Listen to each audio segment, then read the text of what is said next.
Hi everybody, it's Marcus Collins from MMA Properties with your May 2023 Lexington market update. So we're going to take a look at the real estate environment as it's happening here in Lexington. So relatively easy to get information today, let's face it, a lot of it out there, but much more difficult to make sense of it. And that's what really we're about here. We're about to get underneath the headline numbers, if you like, and get into the down and dirty, as you'll see in a moment. So I'm going to show you lots of information today. And the question that most people ask is where can I find this? Specifically, where can I find it? Not just for Lexington, but for other towns. So if you go to our website, maproperties.com, you will see a statistics tab there, statistics button there. Head into that and you'll see a screen that looks very similar to what you see on the display right now. About 24 statistics you can choose from, lots of different statistics for about 50 different towns. So we're always adding information to it. For example, the other day, I added some information about the rental market. So if you're looking for information about the rental markets in those towns, scroll down in the stats area and you'll see both long-term and short-term stats, for example. So lots of information there for lots of different towns. So what's our agenda for today? I'm going to give you a quick overview, probably the last time I'll do this, but I think it's worth setting the scene, if you like, in terms of what happened in 2022. A lot happened, of course. Then we'll turn our attention to what's going on right now. Here we're in May 2023. A little look at some recent listings because there's some information to be gleaned from those, I believe. An analysis section then in terms of what's actually happening in the market. And then we'll finish up with where we see the market in the rest of 2023. So 2022, we're characterizing it as the year of two halves. No surprise, driven primarily by the mortgage interest rates. So what you see here, the blue is the actual and the green are the predictions for the mortgage interest rate. And I broke down, I usually do it year by year, but I broke 2022 into the different quarters, into its 4 different quarters. And you can see that rapid rise in mortgage interest rates throughout 2022. And that had a substantial impact on the market, real estate market. Looking at 2023, you can see the rates are predicted to come down, but nowhere near as sharply. A word of warning, though, about those green bars. There are forecasts from the Mortgage Banker Association. They've been notoriously bad, and there's a lot happening. Even, the last couple of days, we saw that yet another bank was taken over. So there's a lot happening in the market. And so I would treat those projections, forecasts, with something of a grain of salt. Certainly over the last month, we've seen interest rates hovering around about 6.4%. They haven't really changed very much, plus or minus 0.1, that's about it. So it does seem that even though this does show those rates declining throughout 2023, it's not clear that they're going to decline at that rate. But either way, even this rate of decline is far shallower than the increase we saw in 2022. So when we look at the number of home sales in 2022, blue here is the existing homes, green is new construction, and then the orange color are the so-called off-market teardowns. You can see there was a substantial reduction in the number of home sales. Two effects here. Number one is a lack of supply, a consequence really of the unwinding of COVID. A lot of homes came on the market, a lot of homes sold during COVID as people reevaluated their housing requirements. As we got to 2022, so that had run out of steam, essentially. And so we saw less homes coming on the market. We also saw less homes selling, specifically in the second half of the year, as buyers became a little bit more cautious in terms of jumping into the market. And so the consequence of those two effects, you can see there in the number of home sales. Looking at the average sale price, I've broken this one out. The blue bars are the average for the last decade or so.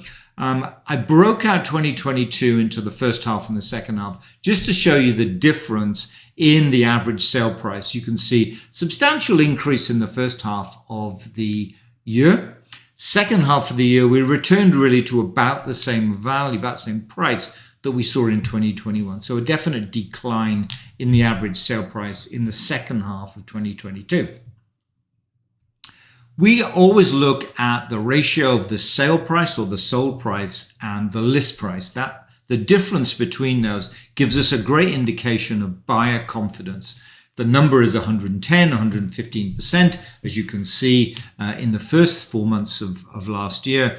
That shows a lot of buyer confidence, that they're confident that they will pay over the asking price for a home. And so it's a good metric of, or good indication, buyer confidence. But what you see here is that ratio plotted throughout the year.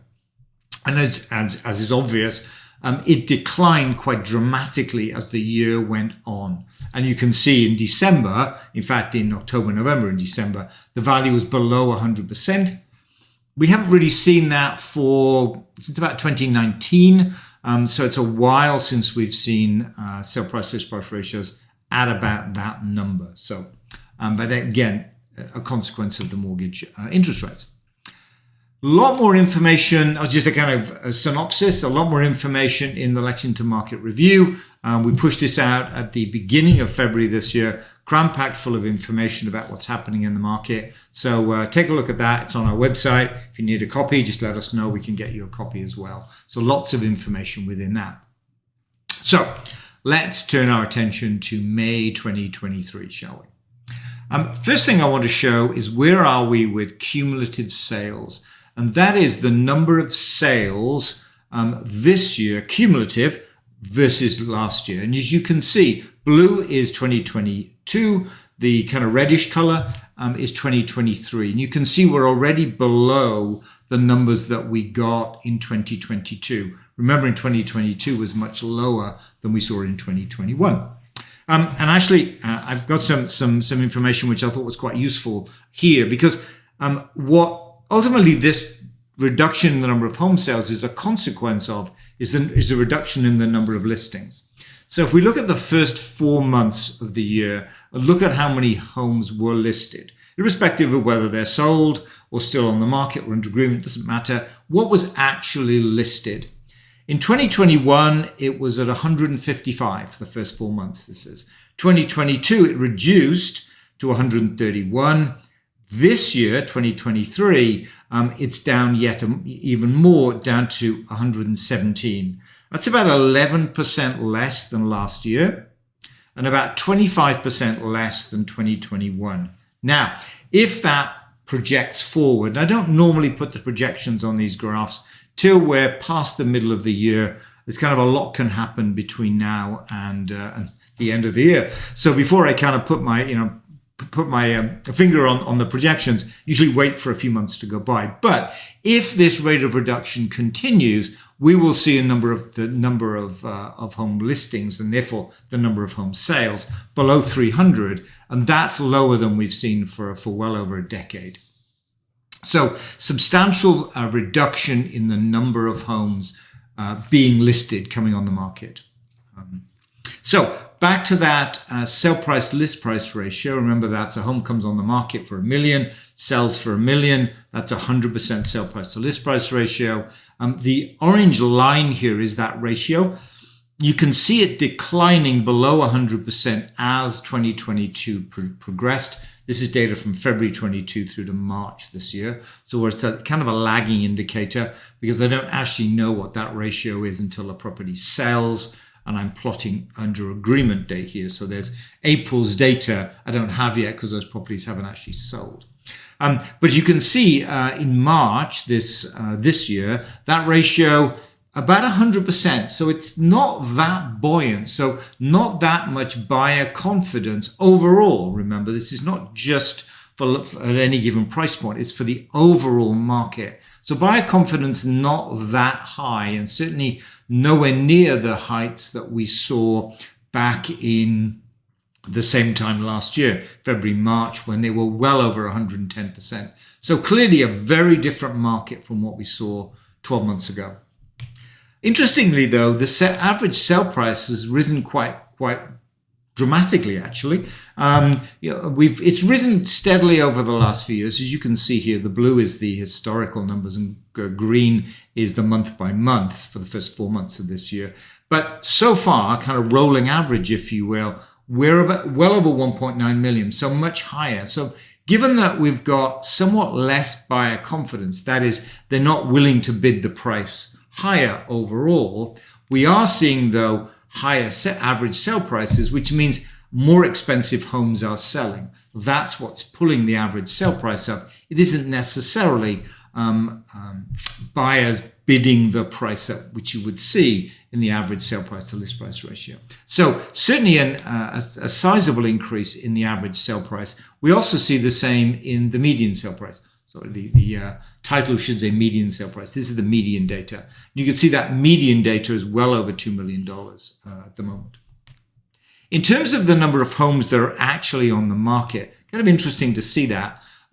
Very few below that 2.5 million price point. 3 between 2 and 2.5, and so you can see the data there. It's only once we get over that 2.5 million price tag that we see the number of current listings or the current inventory so high. 8 between 2.5 and 3, 11 between 3 to 5, and then just 1 over $5 million. So a very confident market below that 2.5 million, although buyers not willing to bid that price high, else we would see that in the sale price to list price ratio. But still very few homes sitting on the market below that 2.5 million price point. I thought it might be useful to show you some recent listings that we have. Gives us something of an indication of what we're seeing in the market. Because I've chosen 3 different price points. Here's the first one, listed at $850,000, well over 100 private showings. That seems to be the norm, honestly, at almost all price points. Lots of people looking for homes. And actually, in this case, we had 10 offers. And actually, this one closes today, and it sold for over 1.1 million. So very substantial increase in that average sale price to list price ratio for a property at $850,000. As we push the price point up a little higher, this is at 1.15, say similar number of people coming through the property, but less offers on the home. And then we push it again to 1.475, similar, fewer offers on that home, even though we did get an awful lot of interest in private showings and open houses. So I sense some buyer reluctance, if you like, to kind of jump into the market and bid those prices as high as they used to, certainly the same time last year. And certainly as the price point goes higher, so the number of offers declines. And once you get over that $2 million price point, 1 offer, 2 offers perhaps seems to be something of the norm. Certainly not multiple offers when you get over over the $2 million price tag. So what's happening in the market right now? So many people, you will have, if you've watched these presentations before, you will have seen this slide before. It talks about changing housing demands, really the effect of COVID. What's pretty clear is that the changing housing requirements has come to an end.